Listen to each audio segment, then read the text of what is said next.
Les verrous, le grillage aux fenêtres, non, ce n'est pas une prison, mais ici, ce sont les victimes qui doivent se barricader et quitter le domicile familial pour se protéger. Vu que c'est moi qui est parti et que lui, il est resté là où on était, et il ne voulait pas s'en aller, et moi j'ai pris la décision facilement de m'en aller.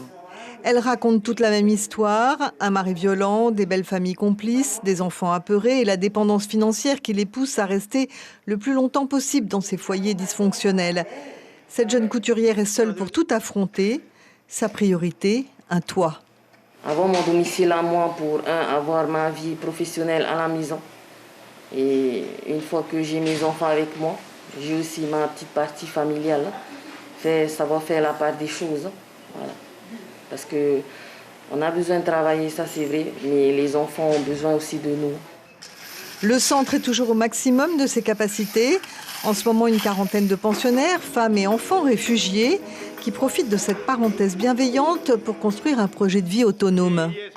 Pour nous, c'est mieux aussi d'être dans un foyer, parce qu'on est plus en protection, plus protégé. Parce qu'à la maison, tu peux revenir à n'importe quel moment et subir toujours les violences. Vous avez peur encore? Non, ça va mieux. Mais ça fait déjà 10 mois et ça y est, là, il n'y a plus de boule au ventre, il n'y a plus de stress, on vit.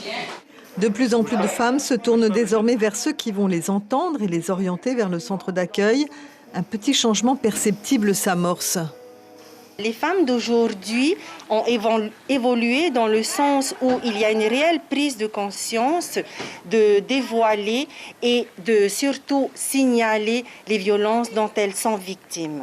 Ces mères doivent aussi y prendre conscience que l'égalité homme-femme est une réalité et que la violence est non seulement taboue mais punie par la loi. Le centre est là aussi pour qu'elles transmettent ces messages à leurs enfants.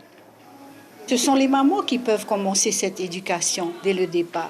Respecter les autres, respecter le garçon, respecter la fille et respecter la famille. Et la violence s'exerce aussi à l'encontre des femmes âgées.